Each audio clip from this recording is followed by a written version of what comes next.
गंगातरंगरमणीय जटाकलापो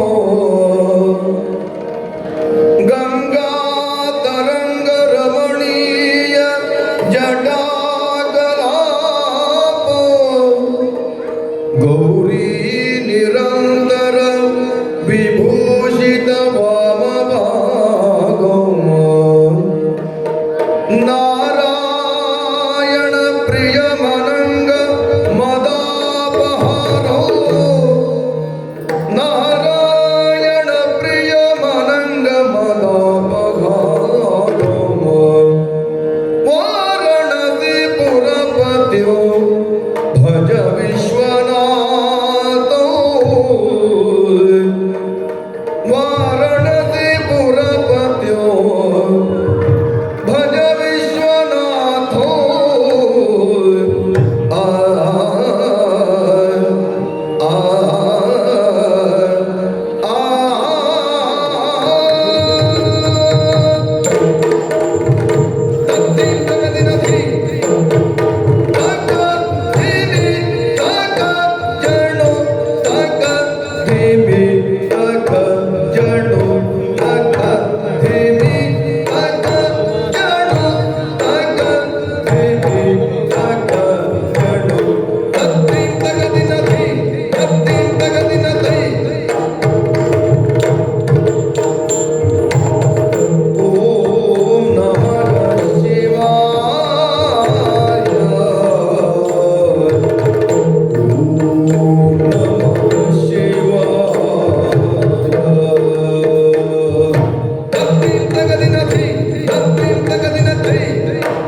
ಸಿಂಚನದ ಶಿವ ತಾಂಡವ ನೃತ್ಯವನ್ನು ಅಪರೂಪದ ದೃಶ್ಯವನ್ನು ತಾವೆಲ್ಲ ನೋಡಿದಿರಿ.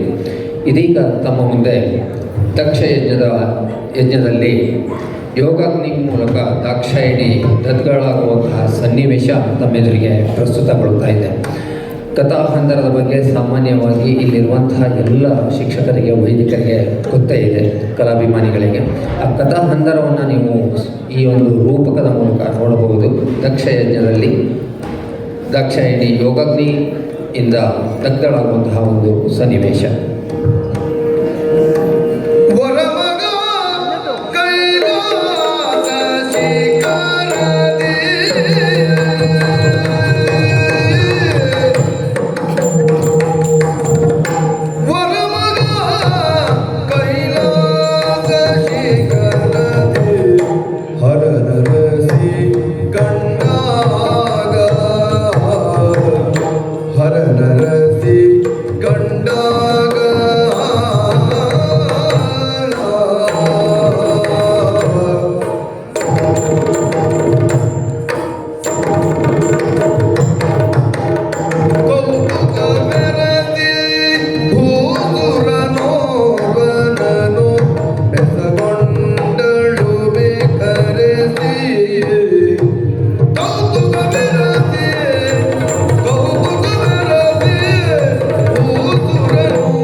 ಈ ರಜತಾಂತಿ ಅತ್ಯಂತ ಎತ್ತರದಲ್ಲಿದೆ ಎನ್ನುವಂತಹ ಕಾರಣಕ್ಕಾಗಿ ಇದಕ್ಕೆ ಮಹತ್ವ ಬಂದಿದ್ದಲ್ಲ.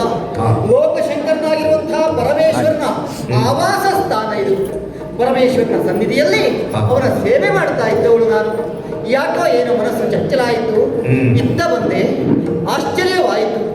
ಪರ್ವತವನ್ನ ಏರಿ ಬರುವಂತಹ ಭಕ್ತಾದಿಗಳೆಲ್ಲ ಈ ಒಂದು ಪರ್ವತವನ್ನ ಸುತ್ತುವರಿಸಿ ಹೋಗುತ್ತಾ ಇದ್ದಾರೆ. ಆಶ್ಚರ್ಯ ತಡೆದುಕೊಳ್ಳಿಕ್ಕಾಗಲಿಲ್ಲ. ಹಾಗಾಗಿ ಹೋಗಿ ನೋಡಿದರೆ ಬ್ರಾಹ್ಮಣೋತ್ತಮರು ಒಂದಲ್ಲ, ಎರಡಲ್ಲ, ನೂರಲ್ಲ, ಸಾವಿರವಲ್ಲ, ಲಕ್ಷ ಸಂಖ್ಯೆಯಲ್ಲಿ ಬ್ರಾಹ್ಮಣರು. ಬರೀ ಪುರುಷ ಬ್ರಾಹ್ಮಣರಷ್ಟೇಯೋ? ಅಲ್ಲವೇ ಅಲ್ಲ. ಪುರುಷರೊಟ್ಟಿಗೆ ಸ್ತ್ರೀಯರೂ ಇದ್ದಾರೆ, ಮಕ್ಕಳೂ ಇದ್ದಾರೆ. ಪರಿವಾರ ಕುಟುಂಬ ಸಮೇತರಾಗಿ ಬ್ರಾಹ್ಮಣರೆಲ್ಲ ಹೋಗುತ್ತಾ ಇದ್ದಾರೆ. ಎಲ್ಲಿಗೆ ಹೋಗುತ್ತಾ ಇದ್ದಾರೆ ಕೇಳಿದೆ ಒಬ್ಬರನ್ನ. ನಾವೆಲ್ಲ ಯಜ್ಞಕ್ಕೆ ಹೋಗ್ತಾ ಇರುವುದು ಅಂತಂದ್ರು. ಬ್ರಾಹ್ಮಣರು ಅಂತ ಅಂದ್ಮೇಲೆ ಹಾಗೆ ಅಲ್ವೇ, ಒಂದು ಯಜ್ಞ ಮುಗಿಸಿ ಬರುವವರು, ಇಲ್ಲ ಯಜ್ಞ ಮಾಡುವುದಕ್ಕೆ ಹೋಗುವವರು. ಹಾಗೆ ಎಲ್ಲಿಗೆ ಅಂತ ಕೇಳಿದವಾಗ ಪ್ರಾಚೀನ ಬರ್ಹಿಗೆ ಅಂತಂದ್ರು.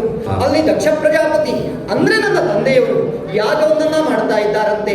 ಲೋಕದಲ್ಲಿರುವಂತ ಎಲ್ಲರೂ ಅಲ್ಲಿ ಬಂದು ಸೇರ್ತಾ ಇದ್ದಾರಂತೆ. ಅವರು ಹಾಗೆ ಹೇಳಿದ ತಕ್ಷಣ ನನಗೂ ಸಹಿತ ನಿಂತುಕೊಳ್ಳಿಕ್ಕಾಗಲಿಲ್ಲ. ಹಾಗಾಗಿ ನನ್ನವರನ್ನು ಕೂಡಿಕೊಂಡು ಅತ್ತ ಹೋಗಬೇಕು ಅಂತ ಈ ರಜತಾದ್ರಿಯ ನಮ್ಮವರ ಸಾನ್ನಿಧ್ಯಕ್ಕೆ ಓಡೋಡಿ ಬರ್ತಾ ಇದ್ದೇನೆ. ಅವರನ್ನು ಕೂಡಿಕೊಂಡು ಅತ್ತ ಸಾಗ್ಬಿಡ್ತೇನೆ.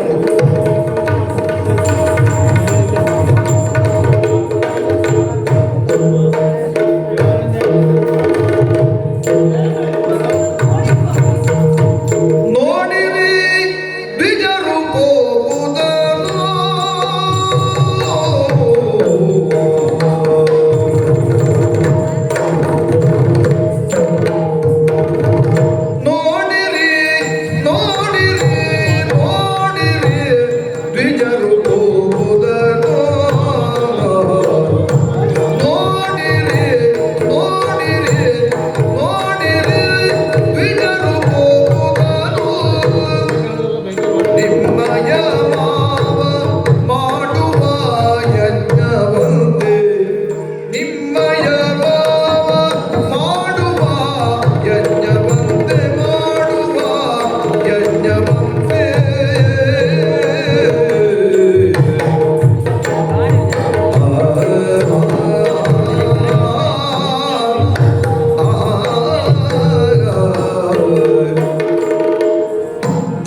ಯಾವುದನ್ನು? ಛೇ, ಈ ಪರ್ವತದ ಕೆಳ ಪ್ರದೇಶ, ತಪ್ಪಲ ಪ್ರದೇಶ ಹಾ, ಹಾ. ನೋಡಿ ಸ್ವಾಮಿ. ಏನು ವಿಶೇಷ? ಒಂದಿಷ್ಟು ಬ್ರಾಹ್ಮಣರು ಕಾಣುವುದಿಲ್ವ ನಿಮಗೆ? ಅಲ್ಲ, ಎಲ್ಲ ಬ್ರಾಹ್ಮಣರೇ. ಅಲ್ಲ, ಕಾಣುವವರು ಎಲ್ಲರೂ ಬ್ರಾಹ್ಮಣರೇ. ಎಲ್ಲರೂ ಬ್ರಾಹ್ಮಣರೇ. ಎಲ್ಲ ಬ್ರಾಹ್ಮಣರೇ. ಹಾ, ಹಾ. ಈ ಬ್ರಾಹ್ಮಣರೆಲ್ಲ ಹಾ. ಕುಟುಂಬ ಪರಿವಾರ ಸಮೇತರಾಗಿ ಸಾಗುತ್ತಾ ಇದ್ದಾರೆ. ಬಹುಶಃ ಎಲ್ಲಿಯೋ ಒಂದು ಉತ್ಸವ ಇರಬೇಕು. ಹೌದು ಸ್ವಾಮಿ. ಯಾವ ಉತ್ಸವವೋ ಏನೋ. ಯಾವಾಗಲೂ ಗಿರಿ ಏರಿ ಬರುವವರು ನಿಮ್ಮ ದರ್ಶನಕ್ಕೆ. ಹಾ. ಆದ್ರೆ ಇವತ್ತು ಹಾಗಲ್ಲ. ಗಿರಿ ಏರ್ತಾ ಇಲ್ಲ, ಮುಂದೆ ಸಾಗ್ತಾ ಇದ್ದಾರೆ ಅವರೆಲ್ಲ. ಓ, ಗಿರಿಕೆವಂತೆ. ನನಗೆ ಗೊತ್ತುಂಟು. ಬ್ರಾಹ್ಮಣರು ಇಷ್ಟೆಲ್ಲ ಜನ ಹೊರಟರು ಅಂತಾದ್ರೆ ಎಲ್ಲೋ ಬೆಂಕಿ ಬಿದ್ದಿದೆ ಅನ್ನೋದೇ ಅರ್ಥ. ಬೆಂಕಿ ಬಿದ್ದದ್ದು ನುಂಗ್ಲಿಕ್ಕೆ ಹೋಗುವವರಲ್ಲ ಅವರು. ಹಾ. ಹಾಕ್ಲಿಕ್ಕೆ ಹೋಗುವರು ಅಂದ್ರೆ ಯಜ್ಞಕುಂಡದಲ್ಲಿ. ಹೌದಾ? ಕೊಲ್ಲಪ್ಪ, ಎಲ್ಲೆಲ್ಲಿಗೂ ಎಲ್ಲ ಹೋಗ್ತಾ ಇರುವಂತದ್ದು ಪ್ರಾಚೀನ ಬದಿಗೆ.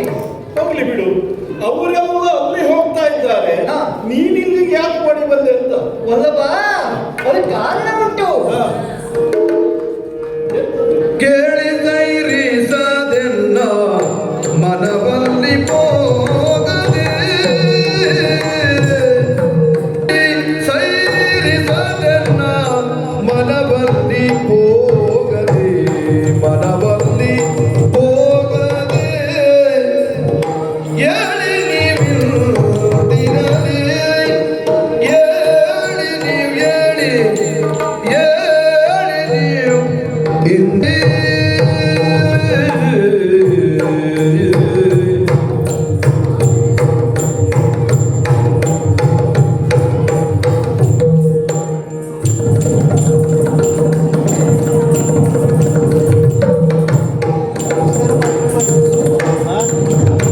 ಲೀಲೆಯಿಂದ ಕಿಡ ವೈಭವಗಳ ನೋಡಿತು ಲೀಲೆಯಿಂದ ಕಿಡ ವೈಭವಗಳ ನೋಡಿತು ನಾಳೆ ಬರುವುದಿಲ್ಲಿಗೆ ನಾಳೆ ಬರುವುದಿಲ್ಲಿಗೆ ನಾಳೆ ಬರುವು ಇಲ್ಲಿಗೆ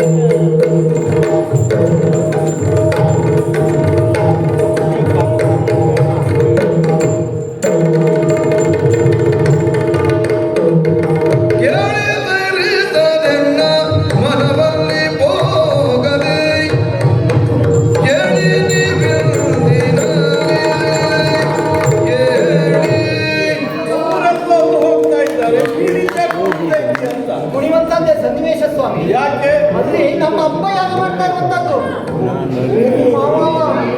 ಮಾವ ನಿನ್ನಪ್ಪ. ಹಾ. ಹೌದು ಸ್ವಾಮಿ. ಸರಿ. ದಕ್ಷ ಪ್ರಜಾಪತಿ ಹಾ. ದೊಡ್ಡ ಯಾಗವನ್ನು ಮಾಡ್ತಾ ಇದ್ದಾರೆ. ಅದಕ್ಕೆ? ಅವರೆಲ್ಲ ಹೋಗ್ತಾ ಇದ್ದಾರೆ ಅನ್ನುವಾಗ ನನಗೂ ಹೋಗ್ಬೇಕು ಅಂತ ಅನಿಸುವುದು. ಹಾಗಾಗಿ ನಿಮ್ಮನ್ನು ಕರ್ಕೊಂಡು ಹೋಗೋಣ ಅಂತ ಹೇಳಿ ಹೇಳಿ ಇವತ್ತು ಹೋಗು. ನಾಳೆ ಏ, ನಂದಿಕೇಶ,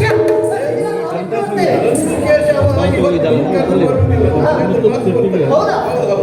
ಅಲ್ಲ, ಅವರೆಲ್ಲರೂ ನಿನ್ನಪ್ಪ ಮಾಡುವ ಯಾಗಕ್ಕೆ ಹೋಗ್ತಾರೆ. ಹೌದಾ? ಬಾಂಧವರು ನೆಂಟರಿಷ್ಟು ಎಲ್ಲ ಬರ್ತಾರಂತೆ ಸ್ವಾಮಿ. ಅಲ್ಲಿಗೆ ಅವರನ್ನೆಲ್ಲ ನಿನ್ನ ಅಪ್ಪ ಕರೆದಿದ್ದಾನೆ ಅಂತ ಆಯ್ತಾ? ಹೌದು, ಅವರಿಗೆ ಆಮಂತ್ರಣ ಇದೆಯಂತೆ. ಆಮಂತ್ರಣ ಇಲ್ಲದೆ ಯಾರು ಎಲ್ಲಿಗೂ ಹೋಗಬಾರದು. ಕರೆಯದೆ ಬರುವುದು ನೀನು ಹೇಳ್ತಾರೆ ಹೇಳು. ಅಲ್ಲ, ಕರೆಯದೇ ಇದ್ರು ಹೋಗುವುದಂತೆ. ಹಾ, ಹೋಗಬಾರದು. ಶಾಸ್ತ್ರ ಉಂಟು. ಎಲ್ಲರಿಗೆ ರಾಜನಗರಕ್ಕೆ ಪ್ರಜೆಗಳು ಯಾವ ಬೇಕಾದ್ರೂ ಹೋಗ್ಬೋದು, ಆಮಂತ್ರಣ ಬೇಕು ಅಂತಿಲ್ಲ. ಹಾ, ರಾಜ ಮಾಡುವ ಕಾರ್ಯಕ್ರಮಕ್ಕೆ ಪ್ರಜೆಗಳಿಗೆ ಕರೆಯಬೇಕೆಂದೇನೂ ಇಲ್ಲ. ಹಾಗೆ ಗುರುವಿನ ಮಠಕ್ಕೆ ಅಲ್ಲಿ ಏನಾದ್ರು ಒಂದು ಕಾರ್ಯ ಇದೆ ಅಂತ ಹೇಳಿದ್ರೆ ಶಿಷ್ಯರು ಎಷ್ಟೊತ್ತಿಗೆ ಬೇಕಾದ್ರೂ ಹೋಗ್ಬೋದು. ಶಿಷ್ಯರು ಮಕ್ಕಳು ಕರೀಲೇಬೇಕು ಅಂತಿಲ್ಲ. ಬೇಕು ಅಂತಿಲ್ಲ. ಹಾಗೆ ತಿರುಗಾಟಕ್ಕೆ ಹೋಗಿರುವಂತಹ ಹೆಂಡತಿ ಗಂಡನ ಮನೆಗೆ ಬರಬೇಕಿದ್ರೆ ಗಂಡನೇ ಹೋಗಿ ಆಮಂತ್ರಣ ಕೊಡ್ಬೇಕು ಅಂತಿಲ್ಲ. ಎಷ್ಟೊತ್ತಿಗೆ ಬೇಕಾದ್ರೂ ಹೆಂಡತಿ ಗಂಡನ ಮನೆಗೆ ಬರ್ಬೇಕು. ಅದು ಸತಿ ಧರ್ಮ. ಹಾಗೆ ಇನ್ನು ತವರ ಮನೆಗೆ ಹೆಣ್ಣಾದವಳು ತಂದೆ ಕರೆಯಬೇಕೆಂಬುದಿಲ್ಲ. ಎಷ್ಟೊತ್ತಿಗೆ ಬೇಕಾದ್ರೂ ತಂದೆ ಮೇಲೆ ಕಾರ್ಯಕ್ರಮ ಇದೆ ಅಂತ ಹೋಗ್ಬೋದು. ಆಮಂತ್ರಣ ಬೇಕು ಅಂತ ಕಾಯ್ತಾ ಕುತ್ಕೊಳ್ಳೋದಲ್ಲ. ಪತ್ರಿಕಾ ಧರ್ಮ ಅಂತ ಹೇಳಿ ಅದಕ್ಕಾಗಿ ನೀನೀಗ ಹೊರಟು ನಿಂತದ್ದು ಏ ಸ್ವಾಮಿ. ನನ್ನನ್ನು ಕರ್ಕೊಂಡು ಹೋಗ್ಬೇಕು ಗುರುವಿನ ಮನೆಗೆ, ಹಾ. ತಾಯಿಯ ಮನೆಗೆ, ಹಾ. ರಾಜನ ಆಸ್ಥಾನಕ್ಕೆ, ಆಸ್ಥಾನಕ್ಕೆ, ಗಂಡನ ಮನೆಗೆ. ಗಂಡನ ಮನೆಗೆ. ಹೌದಾ? ಹಾ. ಈಗ ಅಲ್ಲಿ ಯಜ್ಞ ಮಾಡುತ್ತಿರುವ ನಿನ್ನ ತಂದೆ ಹೌದಲ್ವ? ಹೌದು. ಅದು ನಿನಗೆ ತಂದೆಯ ಮನೆ, ಅವನು ನನಗಪ್ಪ ಅಲ್ಲ, ನಿನಗಪ್ಪ. ನೀವು ಜಗತ್ತಿನ ತಂದೆ. ನಾನು ನೀವೇ ಜಗತ್ತಿನ ತಂದೆ. ಅದಕ್ಕಾಗಿ ಹೇಳಿದ್ದು, ಹಾ. ಅವ ನನಗೆ ಅಪ್ಪ ಅಲ್ಲ, ಆದ್ದರಿಂದ ನಾನು ಬರಬೇಕೆಂದೇನೂ ಇಲ್ಲ. ಹಾ. ಇನ್ನು ನಿನ್ನ ಅಪ್ಪ ನನಗೆ ಗುರುವ, ನೀವೇ ಜಗದ್ಗುರು. ಗುರುವಿನ ಸನ್ನಿಧಾನವೂ ಅಲ್ಲ, ನಾನು ಬರಬೇಕು ಅಂತಿಲ್ಲ. ಹಾ. ಇನ್ನು ನಿನ್ನ ಅಪ್ಪ ನನಗೆ ರಾಜನ, ನೀವೇ ರಾಜ, ಈಶ ನೀವು, ಜಗದೀಶ. ಆದ್ದರಿಂದ ಯಾವ ನೆಲೆಯಲ್ಲಿ ಯೋಚನೆ ಮಾಡಿದ್ರು ಹಾ. ನಾನು ಅಲ್ಲಿಗೆ ಬರುವ ಹಾಗಿಲ್ಲ. ನಾನು ಬರುವುದಿಲ್ಲ, ನೀನು ಹೋಗುವುದು ಬೇಡ. ಯಾಕೆ ಕೇಳು, ನಿನ್ನಪ್ಪ ಮಾಡುವ ಒಂದು ದಿವಸ ನಾನು ಕುಳಿತಿರುವ ಸಭೆಗೆ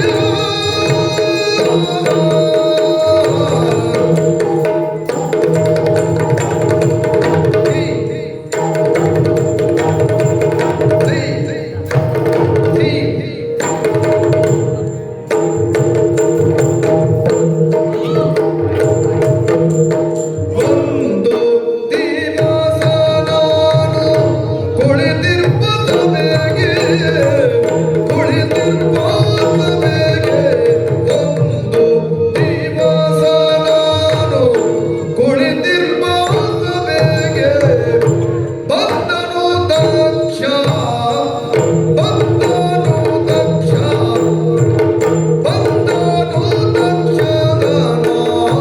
ಕೇಳದ ಬಗೆಗೆ ಹೇಳದ ಬಗೆಗೆ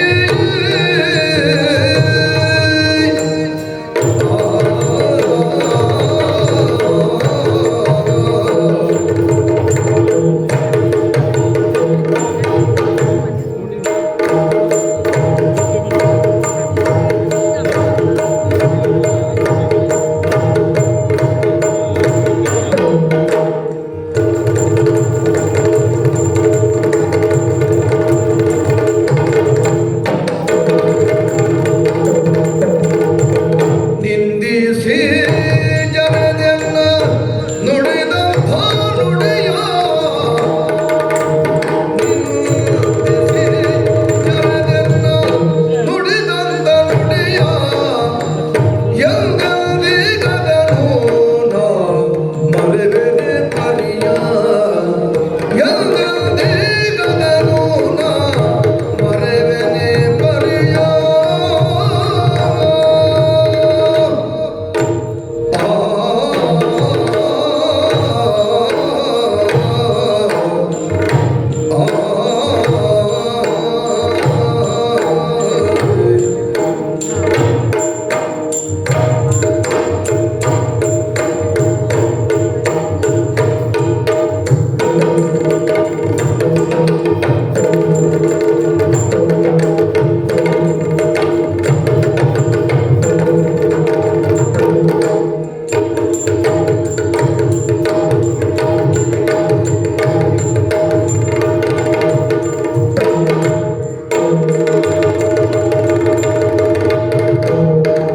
ಒಂದು ದಿವಸ ನಾನು ಕುಳಿತಿರುವ ಸಭೆಗೆ ಬಂದರು ದಕ್ಷ ಹೇಳದ ಬಗೆಗೆ.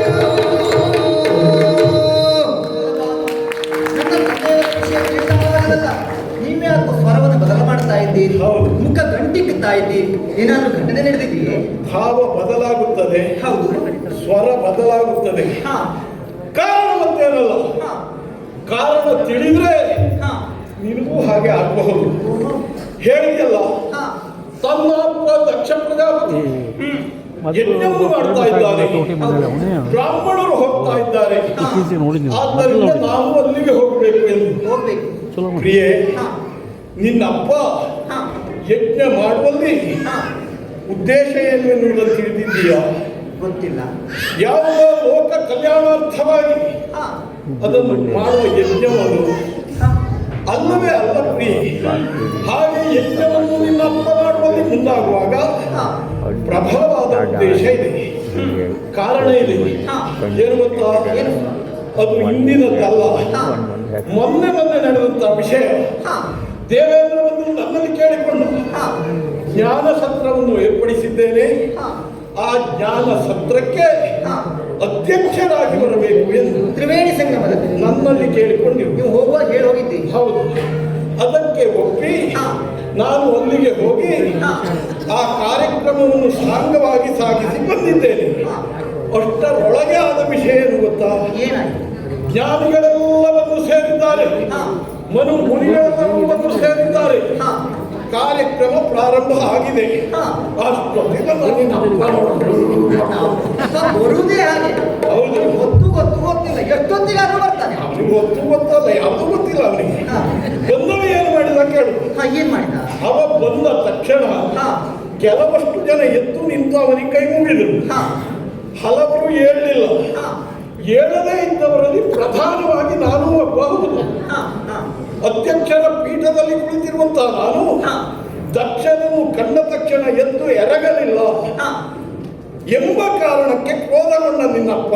ಓಹೋ ತಾನು ಬಂದಾಗಲೂ ಇವ ಹೇಳಿಲ್ಲ ನೋಡಿ ಹಾಕುತ್ತಿದ್ದಾನೆ ಎಂದು ಹಾ ಬಾಯಿಗೆ ಬಂದ ಹಾಗೆ ಬೈದಿದ್ದಾನೆ. ನಮ್ಮಪ್ಪನ ಹೌದೌದೌದು, ಹಾ ನನ್ನನ್ನು ನಿಂದಿಸಿದ್ದಾನೆ. ಹಾ ಹಾ, ನನ್ನ ಕೊರಳಿಗೆ ಇರುವುದು ಹಾವಂತೆ, ಹಾ ಆಭರಣ ಮತ್ಯಾವುದೂ ಇಲ್ಲ, ಕೊರಳಿಗೆ ಹಾವು ಇವನಿಗೆ ಇರುವುದು, ಹಾ ಸ್ನಾನವೂ ಇಲ್ಲ, ಹಾ ತಲೆ ಮೇಲೆ ಗಂಗೆ ಇದ್ದದ್ದೊಬ್ಬು ಇವನಿಗೆ ಸ್ನಾನ ಇಲ್ಲ, ಚರ್ಮವನ್ನು ಸುತ್ತಿಕೊಳ್ಳುವವ, ಹಾ ಸ್ಮಶಾನದಲ್ಲಿ ಉಳಿಯುವವ, ಹಾ ಭೂತ ಪ್ರೇತಾದಿ ಗಣಗಳನ್ನು ಕೂಡಿಕೊಂಡು ತಾಂಡವ ಆಡುವವ ಹಾ ಹಾ ಹಾ ಎಂಬಿತ್ಯಾದಿಯಾಗಿ ಹಾ. ಇಂಥವನನ್ನು ಪೂಜಿಸುವವರು ಯಾರು ಲೋಕದಲ್ಲಿ? ಹಾ ಮೂಗಿನ ತನಕ ಮದ್ಯಪಾನವನ್ನು ಮಾಡಿ ಹಾ ಮಾಂಸವನ್ನು ತಿನ್ನುವರು. ಹಾ ಅಂಥವರು ಮಾತ್ರ ಇವನನ್ನು ದೇವ ಎಂದು ಒಪ್ಪುತ್ತಾರೆ. ಇವ ನಮಗೆ ದೇವ ಅಲ್ಲ, ಇವ ನನಗೆ ಕೈ ಮುಗಿಲಿಲ್ಲ, ಇವ ನನಗೆ ಗೌರವ ಕೊಡಲಿಲ್ಲ. ಬಾಯಿಗೆ ಬಂದ ಹಾಗೆ ಕೂಗ್ತಾ ಹೋದ. ಹೊರಟಾಗಿ ಯಾರು ಹಾಯ್ ಸ್ವಾಮಿ ನೀವು ಹೋಗಬೇಡಿ ಕೂತ್ಕೊಳ್ಳಿ ಅಂತ ಒಬ್ಬರು ಹೇಳಿಲ್ಲ. ಹಾ. ಮರ್ಯಾದೆಗೆ ಸಾಕಾಗುವ ಹಾಗೆ ಮದ್ಯಪಾನ ಮತ್ತರಾಗಿ ಹಾ ಹೆಂಡವನ್ನು ಕುಡಿದು ಗಂಡವನ್ನು ತಿನ್ನುವಂತಹ ಮಾಂಸಾಹಾರಿಗಳಾಗಿರುವಂತಹ ಹಾ ಪಾಷಂಡಿಗಳಾಗಿರುವಂತಹ ಹಾ ಆ ದಾನವರಿಗೂ ದೈತ್ಯರಿಗಾದರೂ ನಾನು ದೇವರು ಎಂದು ಗೊತ್ತಾಗ್ತದೆ. ಕುಡಿದೆ ಹೋದ ಇವನಿಗೆ ಗೊತ್ತಾಗುವುದಿಲ್ಲ, ಹುಡುಕರಿಗೆ ಗೊತ್ತಾದಷ್ಟು ಇವನಿಗೆ ಆಗುವುದಿಲ್ಲ. ಅಂಥವ ನಿನ್ನಪ್ಪ. ಹಾಗೆ ಅಲ್ಲಿಂದ ಹೊರಟವ ತುಂಬಿದ ಸಭೆಯಲ್ಲಿ ತನಗೆ ಅಪಮಾನ ಆಗಿದೆ, ಅಪಮಾನ ಪರಿಮಾರ್ಜನೆ ಮಾಡಿಕೊಳ್ಳಬೇಕು ಅಂತ ಅಲ್ಲಿ ಯಜ್ಞವೊಂದನ್ನು ಮಾಡ್ತೇನೆ, ಶಿವನನ್ನು ಕರೆಯುವುದಿಲ್ಲ. ಎಲ್ಲರಿಗೂ ಅಧ್ಯಕ್ಷ ಪೀಠ ಸೇರಿಕೊಂಡು ಅವರಿಗೂ ಒಳಗೊಳಗೆ ನಾನು ಅಧ್ಯಕ್ಷ ಆಗಬೇಕು ಎಂದು. ಅಧ್ಯಕ್ಷರ ಸ್ಥಾನ ಅಷ್ಟು ಸುಲಭ ಅಲ್ಲ. ಎಲ್ಲವರನ್ನು ಮುನ್ನಡೆಸಿಕೊಂಡು ಹೋಗುವಂತ ಯೋಗ್ಯತೆ ಇದ್ದವ ಮಾತ್ರ ಅಧ್ಯಕ್ಷ ಆಗುವುದಕ್ಕೆ ಸಾಧ್ಯ. ಅದು ಆ ಬಡ ಪರದೇಶಿಗೆ ಗೊತ್ತುಂಟು. ಒಟ್ಟು ಅಧ್ಯಕ್ಷರ ಸ್ಥಾನ ಸಿಗಲಿಲ್ಲ, ಶಿವನಿಗೆ ಅಧ್ಯಕ್ಷರ ಸ್ಥಾನ ಕೊಟ್ಟಿದ್ದಾರೆ. ಸಿಟ್ಟು ಬಂದು ಹೊರಟ ನನ್ನ ಮೇಲಿನ ಆ ಸಿಟ್ಟನ್ನು ತೀರಿಸಿಕೊಳ್ಳುವುದಕ್ಕೆ ಯಜ್ಞವನ್ನು ಮಾಡ್ತಾ ಇದ್ದಾನೆ. ಹಾಗೆ ಆತ ಮಾಡುವ ಯಜ್ಞಕ್ಕೆ ನಾನು ಹೋದೆ ಅಂತಾದ್ರೆ ಖಂಡಿತ ಅಪಮಾನ. ನಾನೇನು ನೀನು ಹೋದ್ದು ನಿನಗಾಗುವುದು ಅಪಮಾನವೇ. ಆದ್ದರಿಂದ ನಾನು ಬರುವುದಿಲ್ಲ, ನೀನು ಹೋಗುವುದು ಬೇಡ. ಬೇಡ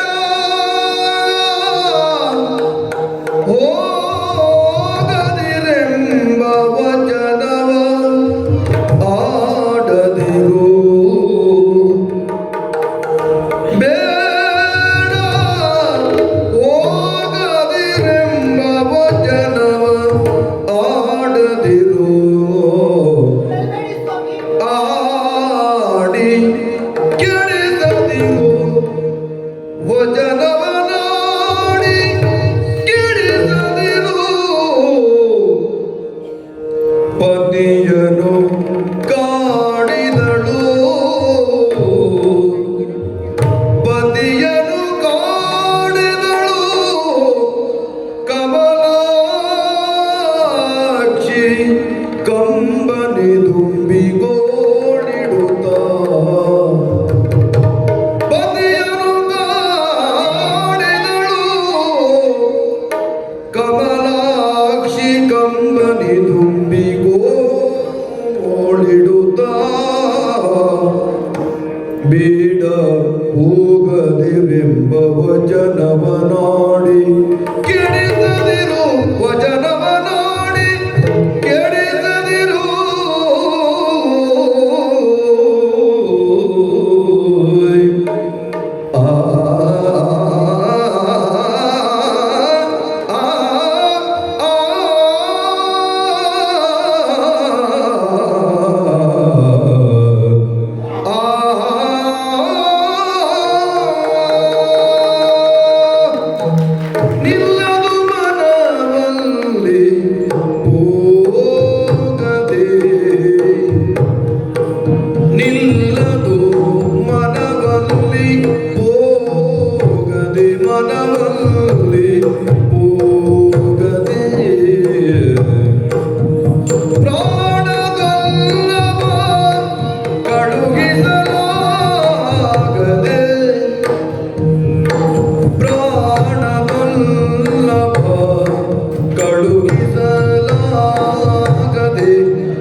ಬೇರೆ ಸ್ವಾಮಿ, ಅದರಿಂದ ಆಗುವಂತ ಅನರ್ಥವೇ ಬೇರೆ.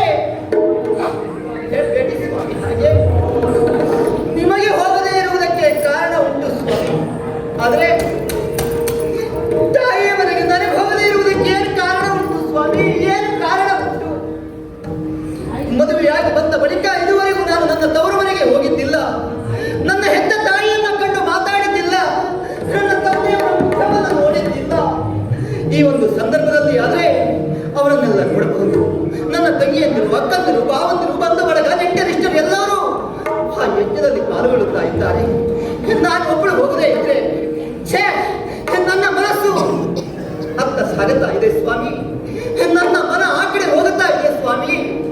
ಹಕ್ಕಿಗೆ ಗೂಡಿನ ಆಸೆಯಂತೆ, ಹೆಣ್ಣಿಗೆ ತವರಿನ ಆಸೆಯಂತೆ ಸ್ವಾಮಿ. ಹೋಗ್ಬೇಕು, ನನಗೆ ಹೋಗಲೇಬೇಕು ಸ್ವಾಮಿ.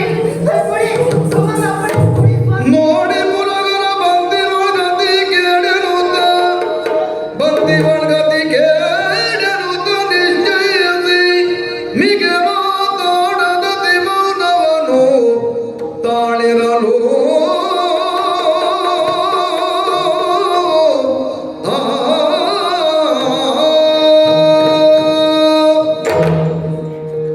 ಹಲವು ಪರಿಯಲಿ ಕಾಂತೆ, ಹಲವು ಪರಿಯಲಿ ಕಾಂತೆ, ನಿಜ ಕಾದಲಗೆ, ನಿಜ ಕಾದಲಗೆ ಕರುಣವ ತೋರಿ ಚಿತ್ತವ ಒಲಿಸಲಾರದೆ, ಕರುಣವ ತೋರಿ ಚಿತ್ತವ ಒಲಿಸಲಾರದೆ, ಬಂಧು ದರ್ಶನ ಪಾರವಶ್ಯದಲ್ಲಿ, ಬಂಧು ದರ್ಶನ ಪಾರವಶ್ಯದಲ್ಲಿ ನಿಲಯವನು ಪೊರಬಂಡಳಂಗನೇ.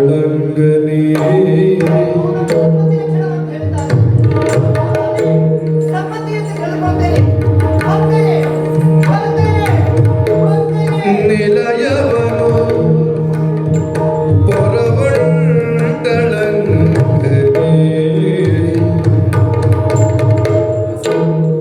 ಬಂಧು ದರ್ಶನ ಪಾರವಶ್ಯದಲ್ಲಿ ನಿಲಯವನು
ಅದು ಅದು ನನ್ನ ತಂದೆಯವರು ಯಾವ ದೀಕ್ಷಿತರಾಗಿದ್ದಾರೆ, ನಾನು ಬಂದದವರಿಗೆ ಗೊತ್ತಾಗಬೇಕಲ್ಲ.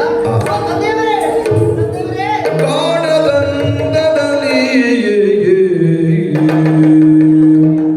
ನನ್ನನ್ನು ನೋಡಿದ್ರು ನೋಡದೆ ಇದ್ದವರು ಹಾಗೆ ಮುಖವನ್ನಾಗ್ತಿರು. ಯಾಗ ದೀಕ್ಷಿತರಲ್ವೇ? ಬಹುಶಃ ಹಾಗೊಂದು ನಿಯಮ ಉಂಟೋ ಏನೋ. ಬಂದವರ ಹತ್ರ ಮಾತಾಡಬಾರ್ದು, ಬಂದವರನ್ನು ನೋಡ್ಬಾರ್ದು. ಓ ನನ್ನ ತಾಯಿ, ಅಮ್ಮ ಅಮ್ಮ, ಇದು ತಂದೆಯವರ ಅವರಿಗೂ ಅದೇ ನಿಯಮ ಇರಬಹುದು.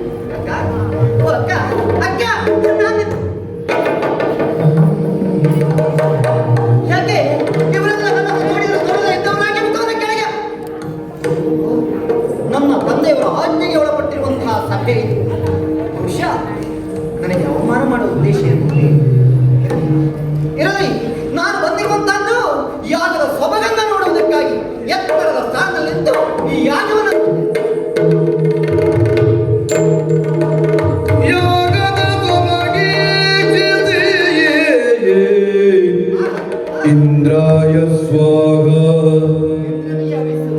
ಅಗ್ನಿಯೇ ಸ್ವಾಹ ಅಗ್ನಿಗೆ ಹವಿಸ್ಸು. ಯಮಾಯ ಸ್ವಾಹ ಅವನಿಗೆ ಹವಿರ್ಭಾಗ. ನಿರತೆ ಸ್ವಾಹ ವರುಣಾಯ ಸ್ವಾಹ ವಾಯುವೇ ಸ್ವಾಹ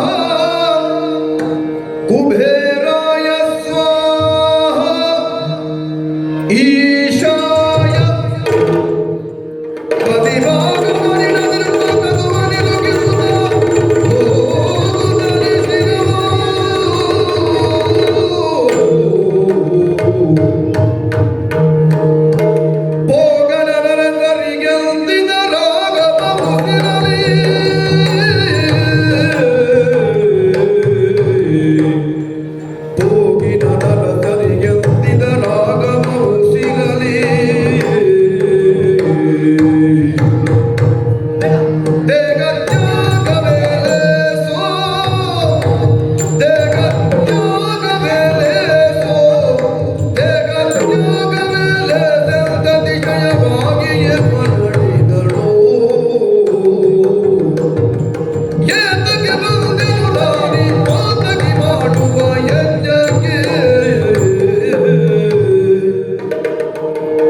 ಈಶನಿಗೆ ಹವಿರ್ಭಾಗ. ಈಶನ ಸ್ಥಾನವೇ ಇಲ್ಲ. ನಿರೀಶ್ವರ ಯಾಗ ಎಲ್ಲಿಯಾದರೂ ಉಂಟೆ? ಅಷ್ಟ ದಿಕ್ಪಾಲಕರಿಗೆ ಹವಿರ್ಭಾಗವನ್ನು ಕೊಡಬೇಕಾದ್ದು ಯಾಗದ ನಿಯಮ, ಲೋಕ ಕಲ್ಯಾಣಕ್ಕಾಗಿ ಮಾಡುವಂತಹ ಯಾಗ. ಆದರೆ ನನ್ನೀಶನಿಗೆ ಹವಿರ್ಭಾಗವಿಲ್ಲ. ಅರ್ಥಾತ್ ಲೋಕ ಕಂಟಕಕ್ಕಾಗಿ, ತನ್ನ ಸ್ವಪ್ರತಿಷ್ಠೆಯನ್ನ ಮೆರೆಯುವುದಕ್ಕಾಗಿ ಮಾಡುತ್ತಾ ಇರುವಂತಹ ಯಾಗ. ಅರ್ಥವಾಯಿತು? ನನ್ನವರು ಹೇಳಿ ಬೇಡ ದಾಕ್ಷಾಯಿಣಿ, ಬೇಡ, ಹೋಗುವುದು ಬೇಡ, ಅವಮಾನ ಅಂತ. ಹೌದು, ಪತಿಯ ಮಾತನ್ನ ಮೀರಿ ಹೋದ್ರೆ ನನಗಾದ ಗತಿ ಆಗು. ಛೇ, ಹೋಗಿ ಹೇಗೆ ಹೇಳಿ ನಾನು ನನ್ನವರಿಗೆ ಇಲ್ಲಿ ಹೀಗಾಯಿತು ಅಂತ? ಇಲ್ಲ, ಅಲ್ಲಿ ಹೋಗಲಾರೆ, ಎಲ್ಲಿ ಉಳಿಯಲಾರೆ. ಏನ್ ಮಾಡ್ಲಿ?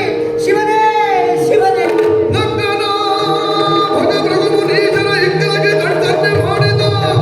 ಮಿಕ್ಕ ಮುನಿಗಳು ಸುರರು ನನಗೆ ಈಕ್ಷಿಸ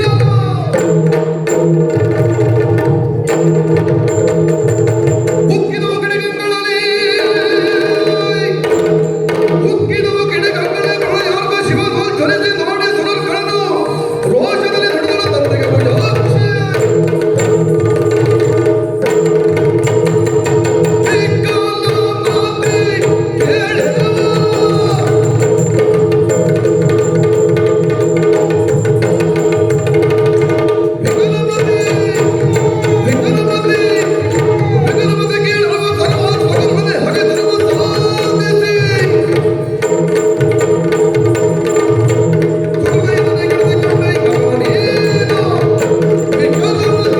ಕರಾಮತಿ.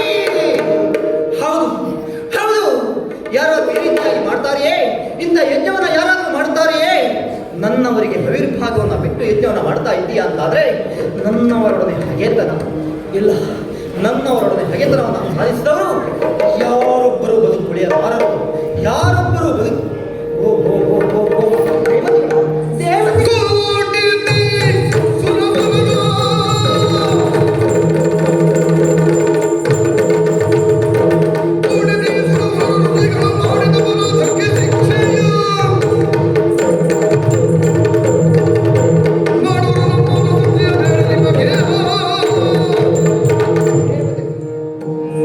ದೇವೇಂದ್ರ, ವಾಯು, ಅಗ್ನಿ, ನಿರುತಿ, ಯಮ, ಸಪ್ತ ದಿಕ್ಪಾಲಕರಿದ್ದಾರೆ.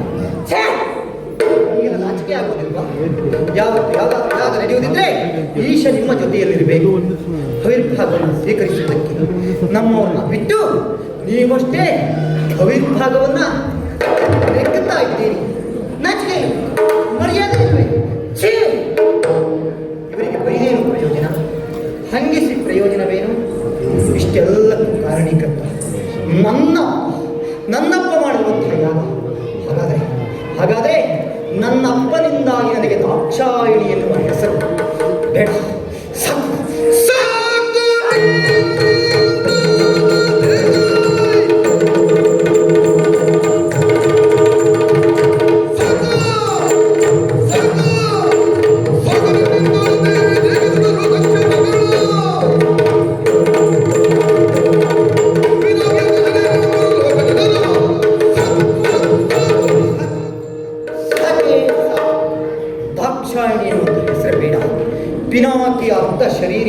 ಮಾತ್ರ ಸತಿ. ಹೌದು, ಇವತ್ತಿಗೆ ಈ ದೇಹವನ್ನು ಕೊನೆಗೊಳಿಸಿಕೊಳ್ಳಬೇಕು. ಹೌದು, ಬೇಡ. ನನ್ನವರಿಗೆ ಮರ್ಯಾದೆ ಕೊಡದೇ ಇರುವಂತಹ ಈ ಅಗ್ನಿ, ಕುಂಡದಲ್ಲಿ ಉರಿಯುತ್ತಿರುವಂತಹ ಈ ಅಗ್ನಿ ನನ್ನ ದೇಹವನ್ನು ಸ್ಪರ್ಶಿಸುವುದು ನನ್ನಲ್ಲಿ ಉಂಟು ಯೋಗಾಗ್ನಿ. ಯೋಗಾಗ್ನಿಯಿಂದ ನನ್ನ ದೇಹವನ್ನು ಸುಟ್ಟು ಬೂದಿ ಮಾಡಿಕೊಳ್ಬೇಕು.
ಯಕ್ಷ ನೃತ್ಯ ಸಿಂಚನದ ಮುಂದುವರಿದ ಭಾಗವಾಗಿ ಇದೀಗ ತಮ್ಮ ಮುಂದೆ ಶಿವ ಪಂಚಾಕ್ಷರಿ ಮಹಿಮೆಯ ಶ್ವೇತಕುಮಾರ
ಹಾ. ಹಾಗಾಗಿ